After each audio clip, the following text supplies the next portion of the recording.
Among them are rolling back spending. You know, Americans today are wondering whether or not we're going to do the right thing and whether or not we're going to cut that spending and whether or not our best days are in front of us. That choice is up to us, and we will get it right. I yield back. Thank you. Time of the gentleman's expired. Jim from Washington. I yield 4 minutes to the distinguished chairman of the House Appropriations Committee, Mr. Rogers. Gentleman from Kentucky is recognized for 4 minutes. Thank the gentleman for yielding. Mr. Chairman, I rise in strong opposition to this amendment. It really is a substitute amendment, and it's an across-the-board cut. This body has spent many late nights all this week debating a year-long CR which makes targeted spending decisions, weighing the pros and cons of each and every program in the federal government. And I think the House has done itself proud this week in that work. Under an open process, each member has had the ability to weigh in and make their imprint on the bill through the consideration of literally hundreds of amendments, the embodiment of the democratic ideal. Adoption of this substitute proposal, however, would wipe away everything you've done this whole week.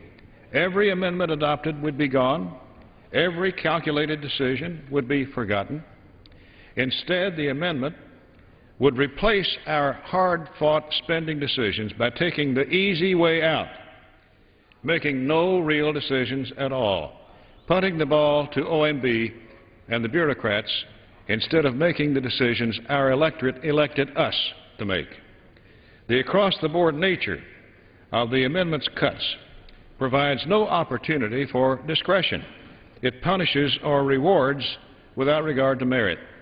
For example, under this amendment, the FBI's operations would be cut by $1.5 billion. A reduction of that magnitude would result in the layoff of thousands of agents, undermining our ability to prevent terrorist attacks and investigate the most serious federal crimes.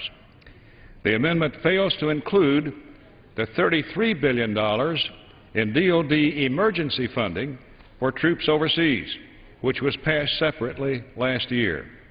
The Department of Homeland Security would be cut an additional $1 billion below H.R. 1, forcing the reduction of Border Patrol agents, ICE agents, and active duty Coast Guard personnel.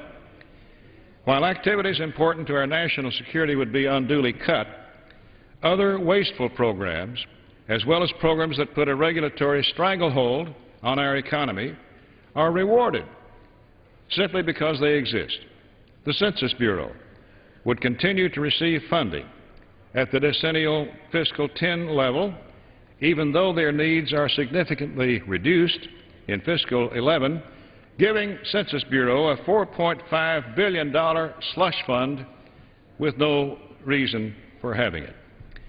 While H.R. 1 cuts $3 billion from the EPA and specifically targets that agency's climate change program funds, this amendment would provide the EPA with ample funding to continue on their anti-business regulatory regime. While some may feel that proportionately distributing cuts will proportionately distribute the sacrifices, they couldn't be more wrong. Instead, the amendment writes a check and lets the administration fund their priorities, while the Congress sits on the sideline, leaving the American people saddled with the results. Congress has a responsibility to make tough choices and provide oversight of each department and each program through the power of the purse. The amendment before us abdicates that responsibility. I urge my colleagues to reject the amendment. Gentleman from Ohio. I thank the distinguished chairman for his remarks and congratulate him on his hard work this week. However, I would note that this amendment was in order during the reading of the table of contents, and as a courtesy to the committee, we didn't offer it then. We all could have been home Tuesday at about 2 o'clock in the afternoon. It's now my pleasure to yield 1 minute to Mr. Dent of Pennsylvania. Gentleman from Pennsylvania is recognized for 1 minute. Thank you, Mr. Chairman. And I want to commend Mr. LaTourette and Mr. Gibson on their efforts in drafting this amendment. And notwithstanding any technical drafting errors that may affect the $30 billion, I think it's important that we have this discussion.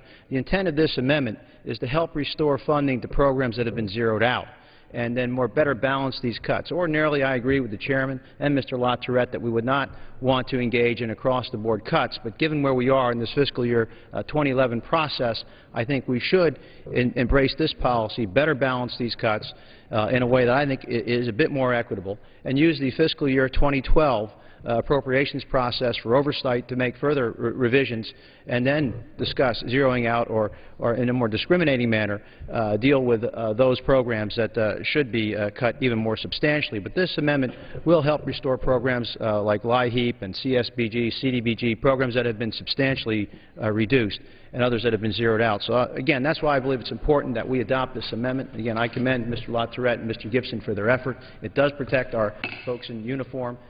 Thank you. I yield back. Time gentleman's expired. Gentleman from Washington. I reserve. I hold my time. Gentleman from Ohio. It's now my pleasure to yield a minute to a new member of the House from Illinois, Mr. Gold. Gentleman from Illinois is recognized for 1 minute. Thank you, Mr. Chairman. And I want to thank Mr. LaTourette for his work. I also want to thank the Chairman and the appropriations process, and also the leadership for being able to come out and really have an open discussion on what's going on. I do think that what the spirit of this amendment was supposed to do was so that we're not necessarily picking winners and losers, that we aren't zeroing out programs. And as much as I do not like the idea of across-the-board cuts, I do think that the American public right now is looking at how can we tighten our belt. The American people have tightened their belt. American businesses have tightened their belt. The federal government should be no different. Everything has to be on the table. The Department of Defense has to be on the table. We have to rein that in. We have to rein in every single department. Now, we know that we have to do that without putting people in harm's way. This technical problem that the amendment has just surfaced is certainly going to be problematic. But the spirit and intent of this amendment was to make sure that we are preserving some of what I think many on the other side would consider to be very important programs, what many of the independents in our nation would consider to be appropriate programs and important to them. And so we want to let the 2012 appropriations process go through the appropriate channels and make sure we make our cuts at that point in time. And so I would just urge my colleagues to keep that in mind as we move forward, and I yield back. Gentleman's expired. No? Gentleman from Ohio. I'm watching Mr. Dick's hand signals. Mr. Chairman, it's now my pleasure to yield 1 minute to another fine member from Illinois, Ms. Biggert. 1 minute. 1 minute. The lady from Illinois is recognized for 1 minute. I thank the gentleman for yielding. You know, Mr. Chairman, we're now 6 months into our fiscal year, and we have not been able to pass a dozen or more individual appropriations bill in the middle of the fiscal year. So we really, and we inherited a spending regime, but we have a mandate from the American people to cut spending. We must do it equitably, fairly, and quickly. And I think that Mr. LaTourette has come up with an amendment that is a really fair way to do this. Don't zero out programs without hearings. Don't pick winners and losers. And don't do this without having the proper hearings and oversight. By reducing our discretionary programs at the same rate across the board, we don't risk alienating future priorities or vulnerable constituencies that may receive funding at risk of being terminated. This whole body, I think, has done a great job in looking at all of this. I think that, and I think we'll come out with something that we can all be very proud of. I would say that Chairman has done, Chairman of the Appropriations has done a great job. This is another way to do this, and thank you. The gentlelady's expired. Who yields time? Could I ask how much time I have left, Mr. Chairman? Both the gentleman from Ohio and the gentleman from Washington have 8 minutes remaining. Which was really 3 minutes remaining. So if it's all right, I'd like to yield 1 minute, and then I would notify the distinguished ranking member that I'll take the last 2 minutes and close. To Mr. Bass, the oldest freshman, the oldest returning freshman, a freshman in 1995 and again in 2011. Mr. Bass, 1 minute. Gentleman from New Hampshire is recognized for 1 minute. And I thank my colleague from Ohio for such a wonderful introduction. I want to thank the chairman of the Appropriations Committee and the members of the committee for all their hard work. Cutting programs to zero in the middle of a fiscal year may be good legislative policy, but it isn't really all that practical. We need to address the future size and scope of government in the normal, regular order of the appropriations process. What this amendment that Mr. LaTourette has offered does is make us meet our spending reduction goals, but do it in a way that is simple and is fair and is effective and is practical. I support the LaTourette amendment because I think it is the vehicle that will actually do what we want to do, which is to cut spending now and then get on with the regular appropriations process where we can give these agencies the kind of oversight they need so that we make the right decisions. So I urge support of and adoption of the LaTourette amendment, and I yield back. Gentleman yields back. Gentleman from Washington. Observe. I would notify the distinguished ranking member, I'm the last speaker, and I'm going to consume our last 2 minutes, so have at it. The last speaker. I think I'm the last speaker on the LaTourette And amendment. we have the right to close, isn't that correct? That's correct. After you. Are you the last speaker? No, I'm not the last speaker. Well, then I'd like to reserve until you're on your last speaker, if that's all right with you. I yield 2 minutes to the gentleman from California, Mr. Lewis. Gentleman from California is recognized for 2 minutes. Mr. Speaker, I very much appreciate my colleague yielding me this time. And it has been suggested by more than one person, not just today, but just a moment ago also, that we are headed towards a cliff in terms of our financial circumstances. It could take our country to bankruptcy and create a circumstance from which we would perhaps never be able to come back. To suggest that this substitute makes sense really baffles me. I've been told by the Speaker that the gentleman from Ohio is a very thoughtful member and would contribute a great deal to our committee, which he has and is.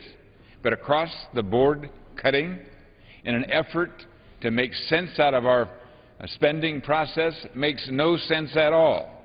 Indeed, we are elected to look at the whole mix and indeed to pick winners and losers, decide what programs should be cut significantly, decide which ones should be eliminated. And indeed, that's a part of our work. And in this substitute, essentially we're taking all the work we've done these last several days and kicking it out the door. These efforts at amendments were not worth any time at all. We shouldn't have been here these last several days. Indeed, if this amendment is successful, just one thing that it does that's bothersome to me but illustrates the point.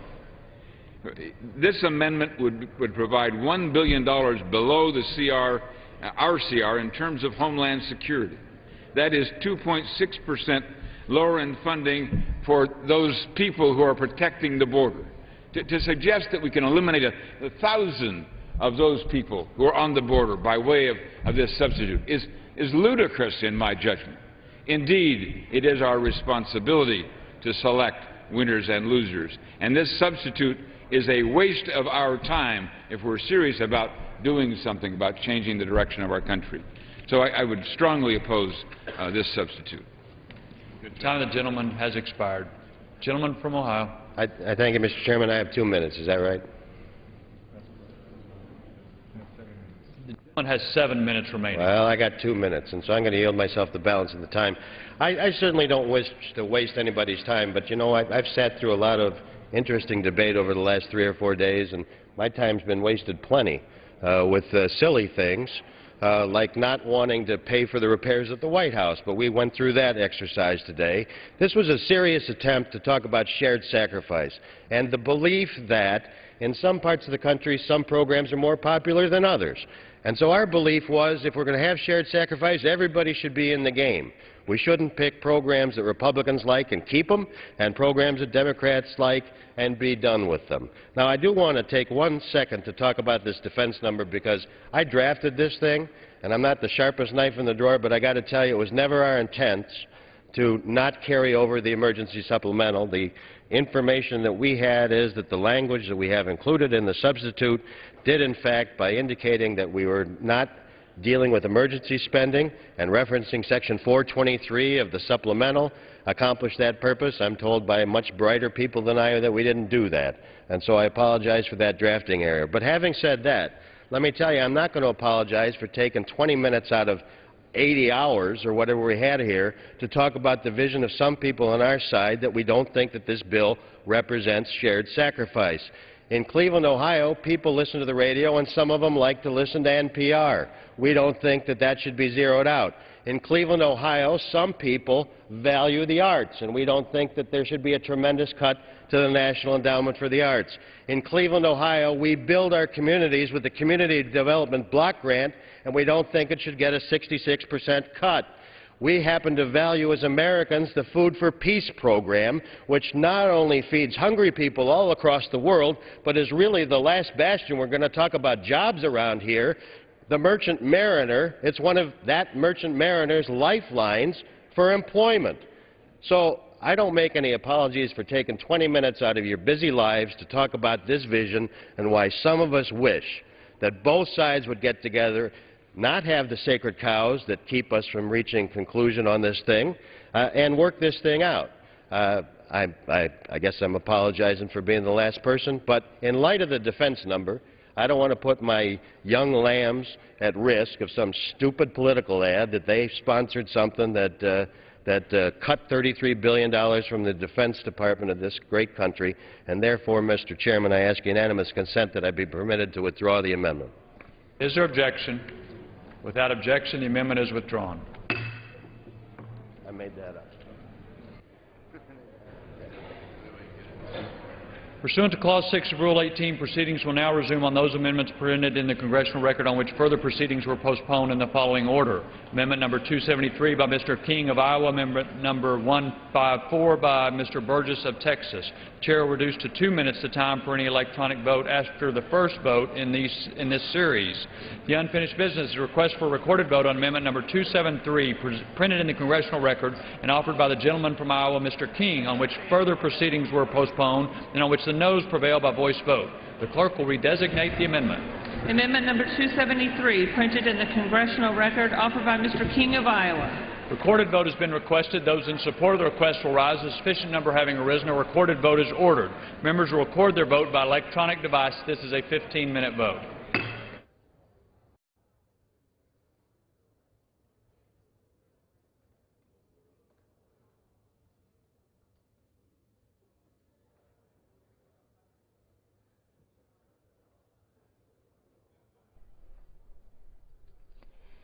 So House Republicans are moving toward a final vote on the proposal to slash more than $61 billion from this year's federal budget.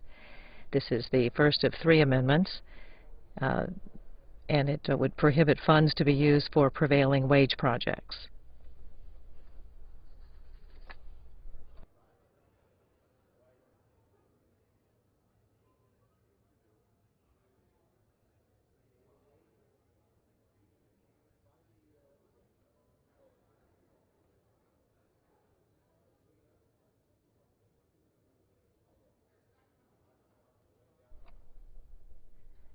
House Republicans and Democrats turned in some friendly sparring earlier this evening, taking jabs at each other over how long it would take to complete work on the fiscal year 2011 spending bill.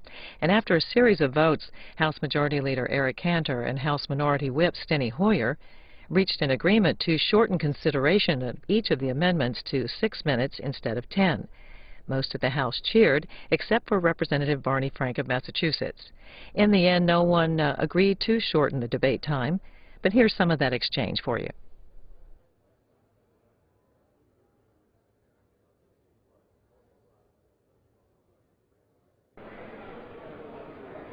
For what purpose does the Majority Mr. Speaker, my staff has talked to the Majority Leader's staff. I was looking for the Majority Leader. If he was available to, or perhaps someone on the majority side is available to inform us of the planned schedule for the balance of the evening. Does the gentleman ask you out of order for 1 minute? I do. The gentleman is recognized. I thank that. I yield to my friend, the Majority Leader. Mr. Speaker, I would say the gentleman from Maryland, as he and I have discussed throughout the day, we have asked members to continue to be judicious in their remarks. If we want to get out of here at a reasonable hour, that we have been at this for at least 90 hours, and we continue to debate these amendments. We will anticipate votes again within 2 hours, and we will continue along that to continue the votes throughout the evening. I yield back. I thank the gentleman. Gentleman from Maryland has the time. I thank the gentleman for that information.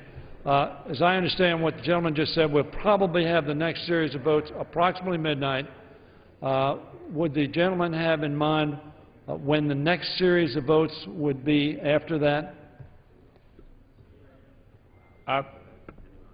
I would say to the gentleman again, it depends on how members feel on the other side of the aisle as well as ours as to how expeditious they want their remarks to be. We've been at this again for 90 hours. We intend to have votes again probably within a couple hours after midnight, and we will proceed along those lines. I yield back. I thank the gentleman for his in the information. I will tell him that I believe on my side we have 3, perhaps 4 amendments. One we think is subject to a point of order. So we have 3 amendments left on this side. I'm not sure how many we will have on your side. I would say to the gentleman understands and knows that we have throughout the day offered to reduce debate time throughout, and the gentleman also knows that the majority of his amendments on his side have been debated. And if the gentleman is prepared at this point to accept our offer to reduce the amount of time from 10 minutes per amendment down to 6 or 5, I think we could get that done as well. I yield back. Time of the gentleman has expired. Time of the gentleman yield. I'll yield to the gentleman from Massachusetts. I gather a unanimous consent may be propounded to reduce debate time. I just want to stress, we were told yesterday we were debating the whole government. We were then going to debate important public policy questions for 10 minutes. We're now going to get the privilege of debating important public policy questions for 6 minutes. If this is open government, I think I'm going to have to look for something else, because I think it is, as I said yesterday, a travesty. If the gentleman would yield. The gentleman will continue to yield. I do think we ought to make clear what we are talking about. Important public policy questions being debated for 3 minutes on each side. That, as I said, is a travesty. If the gentleman would yield. Someone would yield. I don't hear objection on this side of the aisle. Just for the record, Mr. Speaker, I think the gentleman from Massachusetts may have somewhat of a short memory, given that in December we had a vote on a CR for 1 hour under a closed rule. So with that, just a little reminder. The gentleman yield. The gentleman yield. I ask the gentleman to yield. I look forward. I'll yield to the gentleman from Massachusetts. Mr. Speaker, I look forward to talking with you. I hope I don't now. I yield to the gentleman from Massachusetts. Well, I didn't know how long it was going to take my Republican friends to going from talking about their superior virtue to saying they were just like us. It took less time than I thought. But I would also say that in the bills that came out of the committee that I chaired, we always had debate and we always had open rules. But if the gentleman is saying that he now understands why people on our side did what we did, and I often disagreed, as I said, he got there more quickly than I thought he would. And that may be the only thing about the way they're running the House that has happened more quickly than we thought it would. Reclaiming my time, I will tell my friend, the Majority Leader, I still do not hear objection on our side. Thank the gentleman.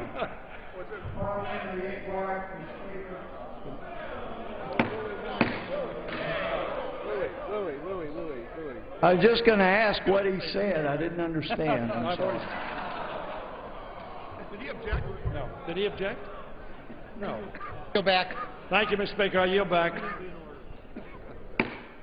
Committee will be in order. We have one more amendment vote and then some final debate and then a final vote on the $1.2 trillion spending bill. Earlier today, House Democratic leaders spoke to reporters about the 2011 spending bill nearing completion in the House.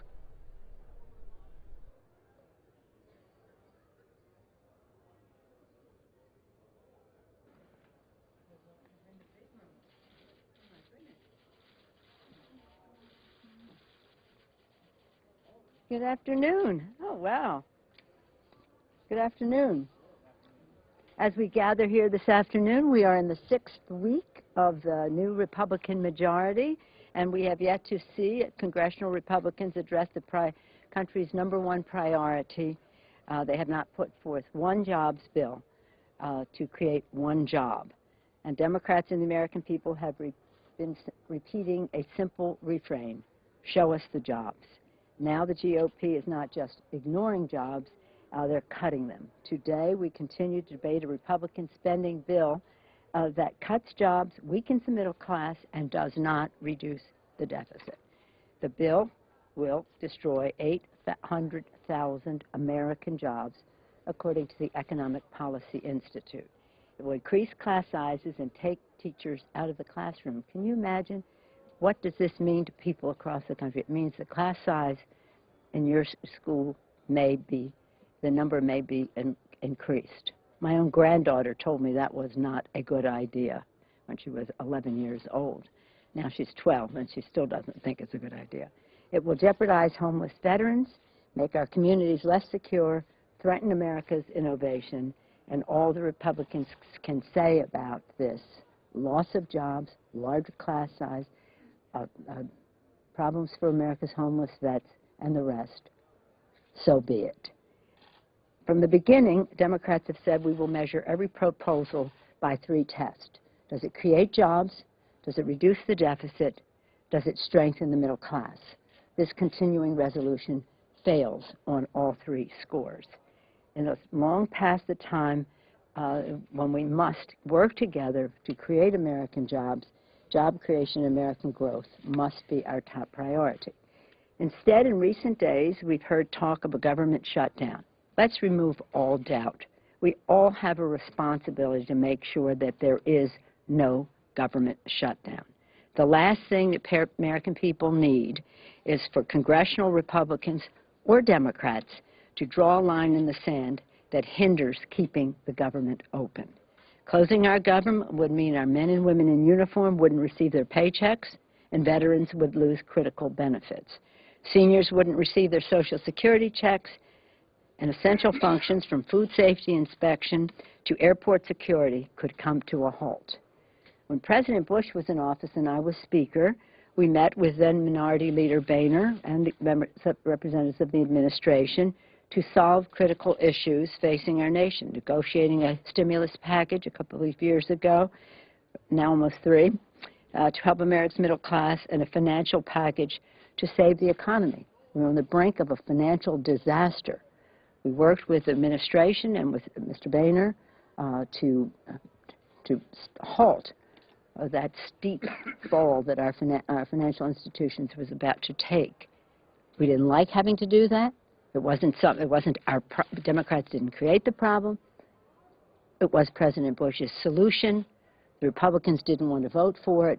We cooperated with President Bush. So the idea of cooperation in a bipartisan way to do the right thing for our country is one that we have to keep uppermost in our mind. As we see this flood of amendments of every idea anybody could ever think of, it's interesting. But it's not what needs to happen. What needs to happen to govern is to choose, President Kennedy told us. We must establish priorities. It's not everything you can think of. It's what must be, those things that must be done for the American people. And their top priority is the creation of jobs.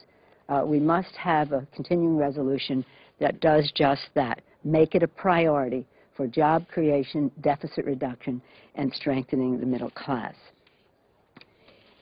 And now I'm pleased to yield to the distinguished Democratic whip, Mr. Hoyer.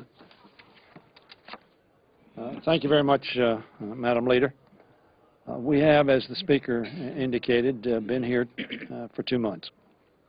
We've been here for 2 months, and we have not taken a single action to create jobs in America. In fact, we've done 2 major things that will undermine, in my view, jobs in America. First of all, we adopted a rules package. What did that rules package provide for? An additional $5 trillion in deficits. We hear a lot about cutting spending, but the rules package provides for the cutting of revenues by $5 trillion without any way to pay for it. Therefore, even if the Republicans accomplished what they say they want to accomplish, a $100 billion cut in spending, and we believe there needs to be a cut in spending, and not only that, the President of the United States has offered a budget which cuts over $1 trillion over the next 10 years in spending.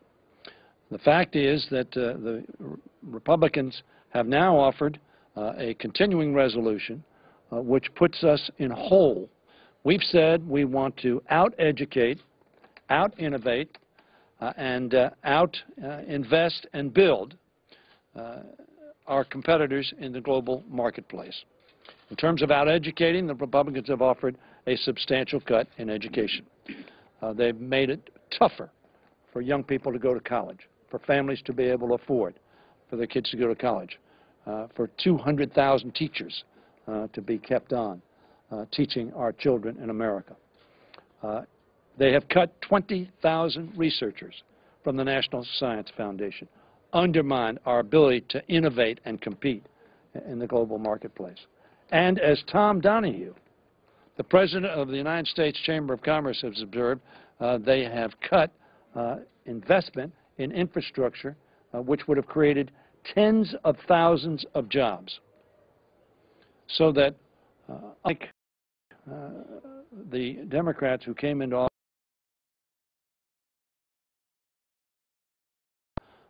the Republicans who went through the same election we did and heard America's cry for jobs and growth in the economy, their response has been simply political. We should not be surprised. I want all of you to ask yourselves, what was the long-term impact of the contract with America? I think you'll be hard-pressed to say that the bills that were focused on in 1995 made a difference in America. And very frankly, in this first 2 months, I think you'll be hard-pressed to say that we have made a difference for America. That's unfortunate. We want to work with our Republican colleagues, and I mean that sincerely. I've had the opportunity during these first 2 months to sit down for significant periods of time with Mr. Cantor, the Majority Leader, with Mr. McCarthy, the Republican whip, with Mr. Camp, the Chairman of the Ways and Means Committee. And I've had an opportunity also to have a brief discussion with Mr. Hensling, the Chairman of their conference. And I've told all of them, we want to work together. We want to reach across to create common cause for solutions to America's challenges. I'm hopeful that we can do that. One way that America told us very loudly in 1995 is not the way to do it, is to shut down government. And I'm going to work very hard, as the leader said, with all of my Democratic colleagues and hopefully my Republican colleagues to make sure that we do not shut down our government. We don't want to do that. We hope our Republican colleagues don't want to do that. But if the posture that they take is no way, our way or no way, then it is possible that will happen. But it will not happen if we work together, which is what we want to do. We saw the negative consequences of that in 1995. Our Republican colleagues thought it would be politically advantageous. Hopefully they do not repeat that mistake again. And now I yield to the Assistant Leader, Mr. Jim Clyburn of South Carolina. Thank you, Mr. Whip. Madam Leader, I think that all of us remember during our lame duck session last, well, 3 months ago, we heard some chanting from the other side, where are the jobs? For the last 6 weeks, it's been anything. On this vote, but the yeas are jobs. 189, the noes are 220.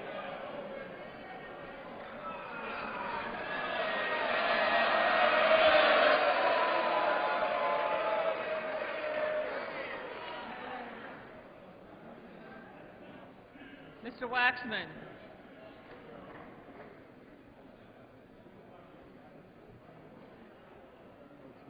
Mr. Waxman votes no. Mr. Cummings. Mr. Cummings votes no. Mr. Neal. Mr. Neal votes no. Ms. Wasserman Schultz.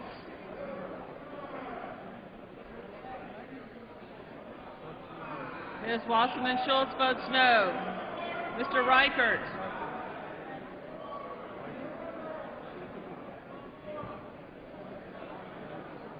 Mr. Reichert votes no. Mr. Smith of New Jersey. Mr. Smith of New Jersey votes no.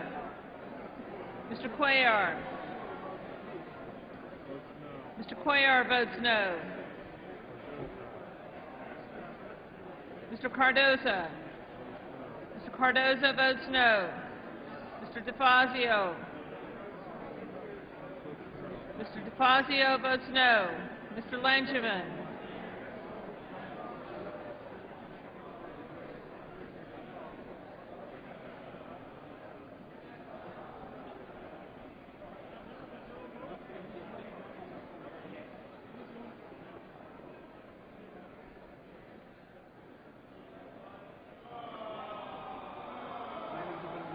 Mr. Langevin votes no. Mr. Rush.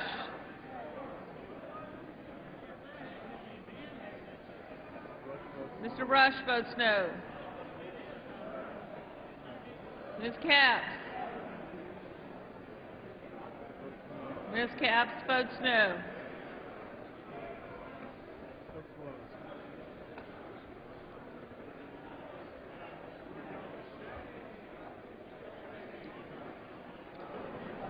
On this vote, the yeas are 189, the noes are 233. The amendment is not agreed to.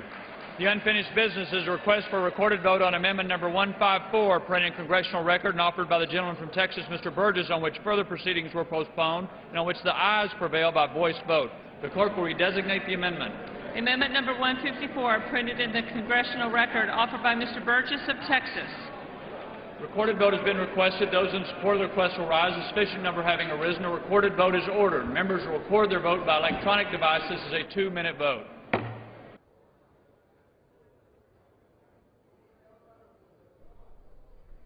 The 4-day debate over government spending is coming to a close in the U.S. House of Representatives. 10 more minutes of debate following this vote, and then a final vote on the continuing resolution, which would fund federal government operations through the end of the 2011 fiscal year in September.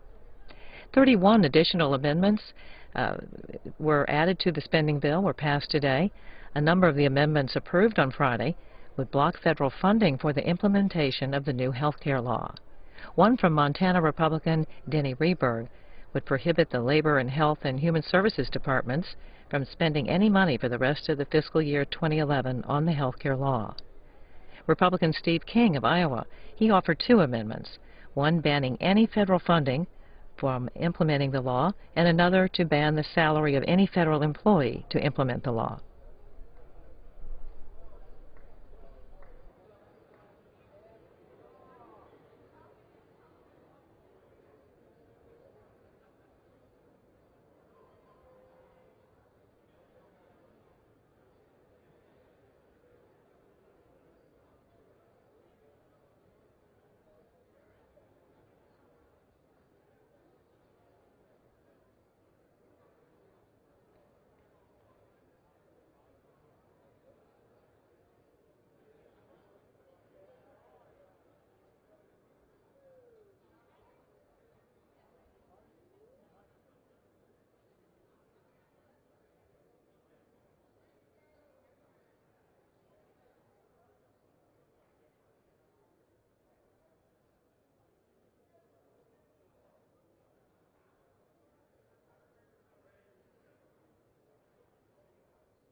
vote. The yeas are 235, the noes are 187. The amendment is adopted.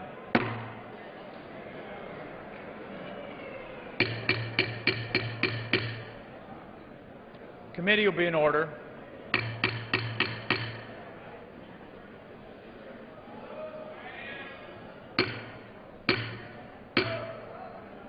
The committee will be in order.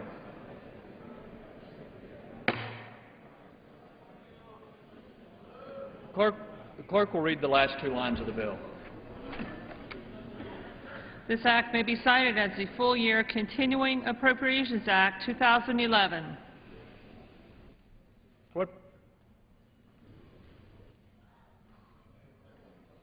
What purpose does the gentleman from Kentucky rise? Mr. Chairman, I move the committee do now rise and report the bill back to the House with sundry amendments, with the recommendation that the amendments be agreed to and that the bill as amended do pass. Questions on the motion? Those in favor say aye. Aye. Those opposed say no. No. Depend the chair. The ayes have it. The ayes have it. The committee rises.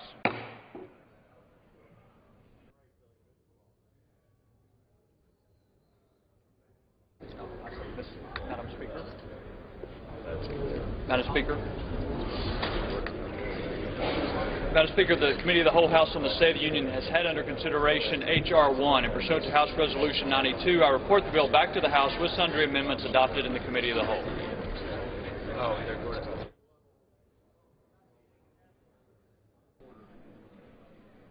The Chairman of the Committee of the Whole House on the State of the Union reports that the committee has had under consideration the bill H.R. 1, and pursuant to House Resolution 92, reports the bill back to the House with sundry amendments adopted in the Committee of the Whole.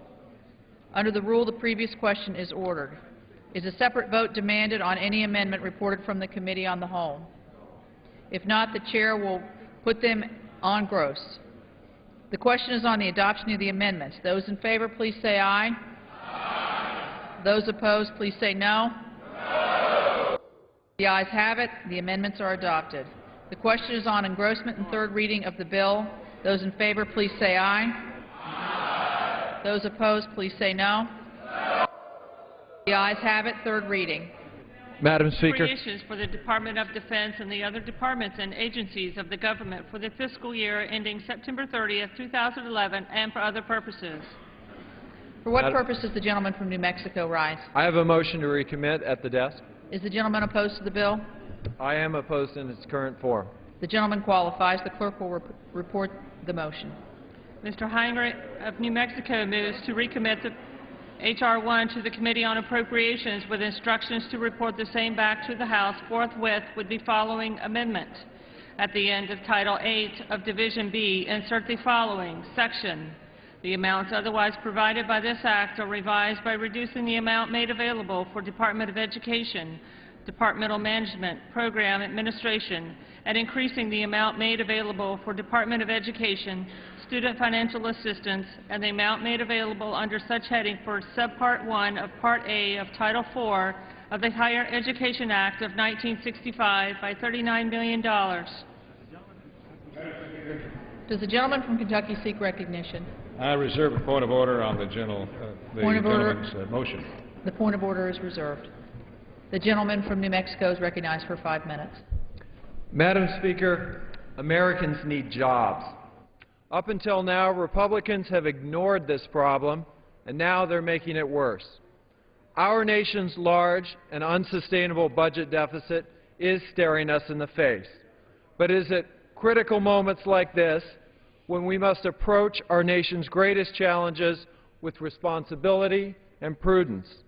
The approach we take must focus on responsible cuts, which will have a lasting impact on the deficit, not arbitrary short-term cuts to programs that are needed to prepare the next generation of American workers and taxpayers. Consider the effects of the bill before us on Specialist John Carabillo from my home state of New Mexico. Specialist Carabillo served in the Army for 6 years. He was deployed to Iraq twice during his service. He then enlisted with the National Guard and served an additional tour in Iraq. After returning to New Mexico, Specialist Carabillo decided he wanted to go back to school and earn his degree in IT. The Pell Grant scholarships and GI benefits Specialist Carabillo receives have allowed him to enroll in an associate's program at a vocational school.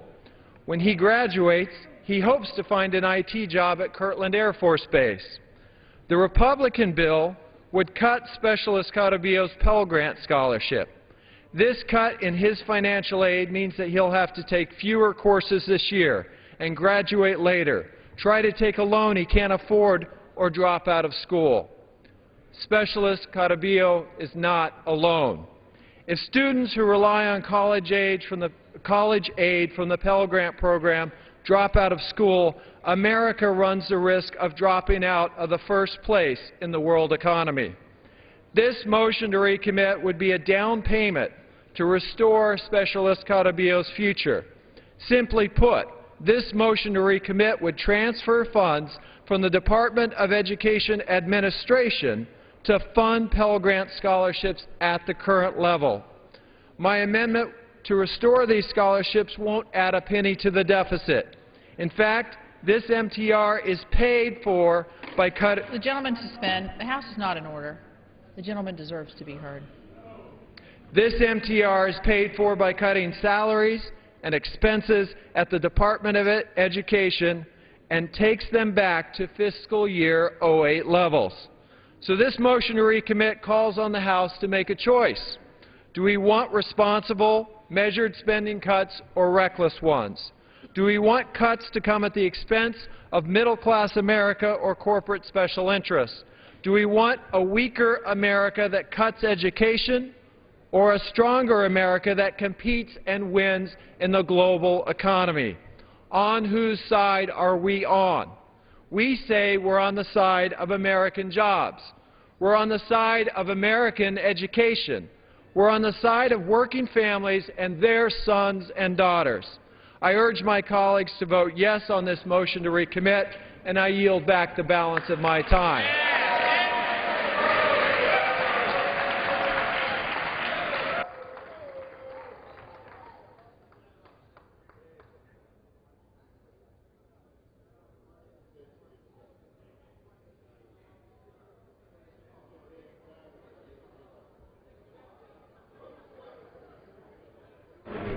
First, does the gentleman from Kentucky rise? Madam Speaker, it's time to vote. Does the gentleman withdraw his reservation on the point of order? Does the gentleman withdraw his Withdraw reservation? my reservation. Gentleman withdraws. Does anybody rise in opposition to the motion? Without objection, the previous question is ordered. On the motion to recommit, the question is on the motion to recommit. Those in favor, please vote aye. Those opposed, please vote no. No, those in favor, please vote aye. Aye. Okay. Those in favor, please vote no. No. The noes have it. Madam Speaker, I ask for a recorded vote. Recorded vote is requested. Those favoring recorded vote will rise. A sufficient number having arisen, a recorded vote is ordered. Members will record their vote by electronic device. 15-minute vote. Pursuant to Clause 9 of Rule 20, the Chair will reduce to 5 minutes the minimum time for any electronic vote on the question of passage. This is a 15-minute vote. I forgot to give them time.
And the House is moving forward on H.R. 1, the bill to fund the federal government. Current funding ends March 4th, and this bill would take the government from March 4th through the end of September. They've been working on amendments to the bill and debate for the past 4 days. We are getting toward the end of this bill with a motion to recommit that members are going into. You are watching live coverage of the House here on C-SPAN.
And while we do wait on this motion to recommit, we are going to talk now with Molly Hooper of the Hill.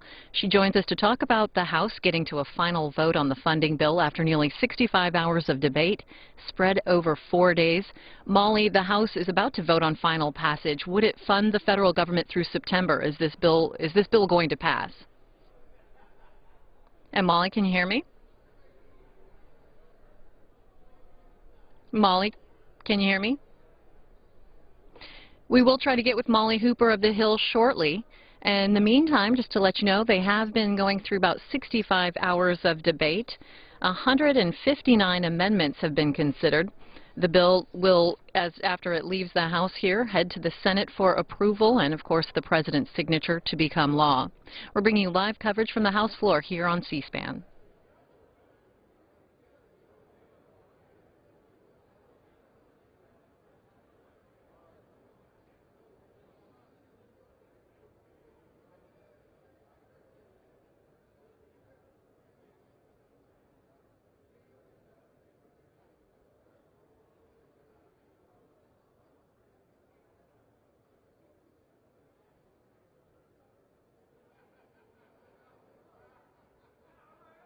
Hello?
And while we're in this motion to recommit, we're going to speak with Molly Hooper of the Hill. She joins us to talk about the House getting to a final vote on the funding bill after 4 days of debate.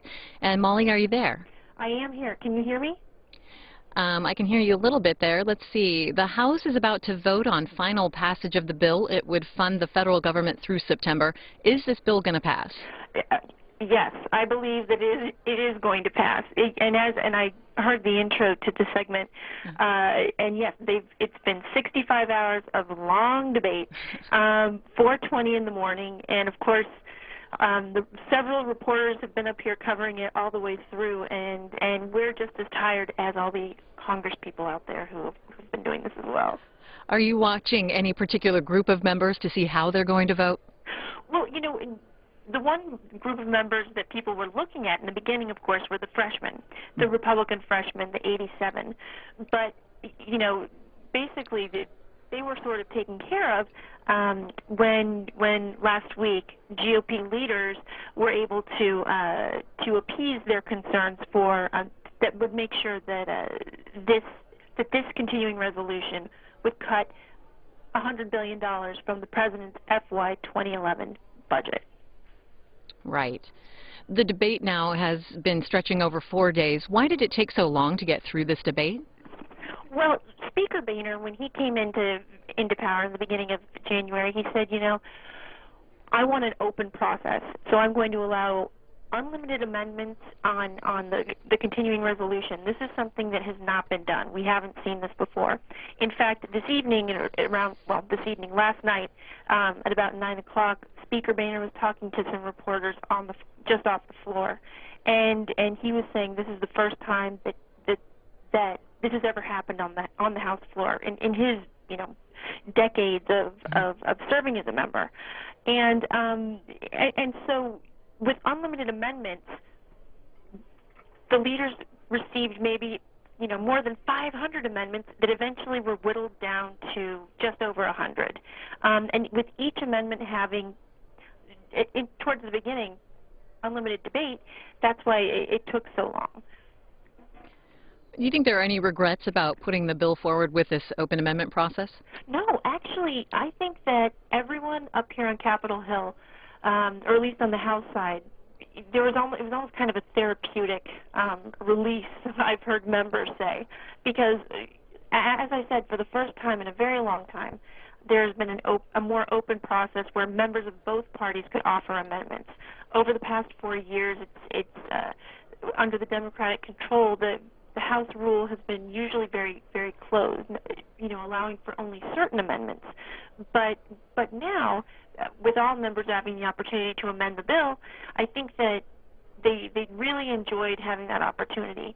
And as C-SPAN viewers watched, I'm sure over the past few days, the debates have been so varied. I mean, we've had debates on Planned Parenthood, the health care law, all sorts of different facets of the government that that cost a lot of money, and it's been interesting to see all the members really get into this, and it's been kind of refreshing. It's fun to cover. Now, did the Speaker say anything more about whether he thinks the federal government will shut down if the House and Senate can't agree on funding levels to keep the government funded? Well, right now, Speaker Boehner is working on a stopgap, basically a temporary bill that would last for maybe, and he didn't give any specifics, but, we're thinking maybe a few weeks while the Senate considers the bill that will likely pass tonight. He said he didn't say that whether or not he thinks there's going to be a government shutdown per se, but he said that it's not the Republicans' intention. They want to avoid that at all costs. And so they're really trying to find a solution to the issue, to the problem. But it sounds like, and then according to the leaders, the other members of the GOP leadership that I've talked to, that's the last thing that they really want to have happen. I mean, and this is one thing that Speaker Boehner did say. The next few months are going to be critical. I mean, the CR debate is just one debate in a series of issues that have to do with the budget and cutting spending and entitlement reform. So, I think that, like I said, the last thing they want right now is a government shutdown. What about some shorter-term fixes, a shorter-term funding resolution? Well, exactly, and that's that stopgap measure. Boehner didn't have too many details. He did say that he hasn't talked to the White House, but when a reporter asked, well, have you talked to, Senate Democratic leader Harry Reid, Boehner, he has a way of sort of teasing you but not answering the question. So he left that open for interpretation. In any case, he didn't give any specifics. He only said that those details will be available soon enough. So I guess that'll be the plan B to keep the government operating? Exactly, plan B. Molly Hooper, as always, appreciate your time. No worries. This has been great. Thank you. Thanks. And the House, as always, for this week, continuing work on the continuing resolution to fund the federal government for the remainder of the fiscal year. It's 2011. And so we will keep you updated. We are in a motion to recommit, so they're going forward with a final vote on this funding bill. And you're watching live coverage here on C-SPAN.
The ayes are 186, the nays are 238. The motion is not adopted.